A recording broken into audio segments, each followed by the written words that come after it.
Many people say China controls cryptocurrency. This idea is strong. You hear it in news stories and online posts.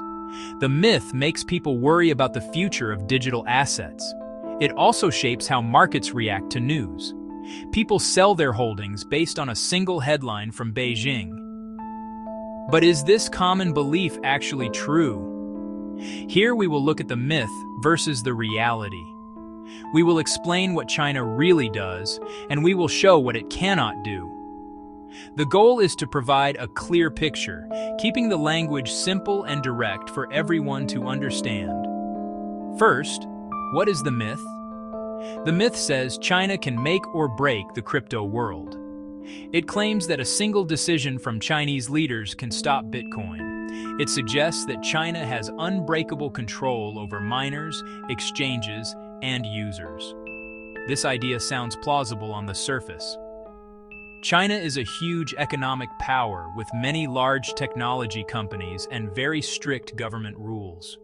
But the reality is more complex and more interesting. Let us first look at mining. Mining is the process that keeps the Bitcoin network secure and running.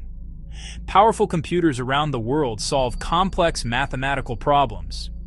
When they solve a problem, they add a new block of transactions to the blockchain, and they are rewarded with new Bitcoin. For many years, a very large share of these miners was located in China. Cheap electricity, especially hydropower in provinces like Sichuan, was a major draw. The country also had a strong hardware manufacturing industry. This concentration is the origin of the myth. The thinking was simple.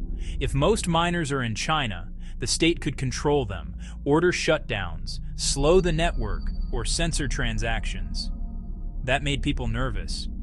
However, in 2021, the reality changed dramatically. Authorities began a severe, widespread mining crackdown, driven by energy goals and concerns over capital flight. The result was a rapid exodus, the Great Mining Migration. Next, let us talk about trading and exchanges. China was once home to some of the world's largest exchanges: BTC China, Huobi, OKCoin. They dominated volumes, Bitcoin and many other assets, with massive daily activity by Chinese users. This fed the myth that China was the trading epicenter. Then regulators stepped in. Starting in 2017, they banned initial coin offerings, forced domestic exchanges to halt mainland services, and websites were blocked. Banks were told not to process crypto transactions. People thought China could stop all trading, but trading adapted and moved. Exchanges relocated to Singapore, Malta, and the Seychelles, and kept operating globally. Chinese traders used VPNs and workarounds. Peer-to-peer markets grew, with payments disguised as normal transfers. Decentralized exchanges offered another path. China made trading harder, but not impossible. Now let's discuss regulation and policy. China enforces rules decisively. It tightly controls the financial system, monitors capital flows in banks, and oversees large technology companies. Over the past decade, it issued numerous crypto directives and bans, showing how seriously it takes the sector. Risks include financial fraud, money laundering, and challenges to monetary authority. An all-powerful state narrative is compelling. The market often reacts instantly to PBOC statements. News of bans can push prices down as participants fear disruption. People see an apparatus that can shut companies, block websites, and prosecute individuals. Yet there are limits with a global, decentralized technology. Bitcoin and Ethereum exist across thousands of nodes worldwide. When rules turn harsh, people, companies, developers, and miners move. We saw that clearly with mining. Even if every domestic site and service is blocked, blockchains continue to run. As long as users, developers, and node operators exist elsewhere, the system survives. So China can shape markets and prices, but it cannot unilaterally destroy the technology. So, if China does not have total control, what is its influence?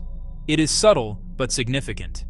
It shapes markets through demand, sentiment, and technology. For years, Chinese investor demand, despite restrictions, mattered. When signs emerge that access routes reopen, sentiment turns bullish. Crackdowns remove potential demand and turn it bearish. Headlines amplify moves. Because of China's economic weight, policy news becomes a market-moving event. A negative statement can trigger global sell-offs, even among investors with no direct China ties. That is real power, but it is about sentiment, not the protocol itself. Consider China's technological ambitions, the digital yuan, or ECNY. It is not a cryptocurrency like Bitcoin, it is a centralized national currency. The state gains visibility and control over transactions. Some fear CBDCs could suppress or compete with open crypto, others see parallel lanes. CBDC is about policy, efficiency, and control. Bitcoin is permissionless with a fixed supply. They serve different philosophies and use cases. China's CBDC push is major, but it does not end global open networks. It is a parallel path, not a replacement. To understand China's role, we need global context. Crypto is a complex ecosystem with many forces. China is important, but not the only piece. U.S. policy often has outsized impact. The SEC's classifications can shape the industry. Fed policy on rates and inflation drives risk appetites. Beyond the U.S., the EU's MiCA and hubs like Switzerland, Singapore, and Dubai attract talent and capital. Developing regions adopt crypto for remittances and savings amid currency stress.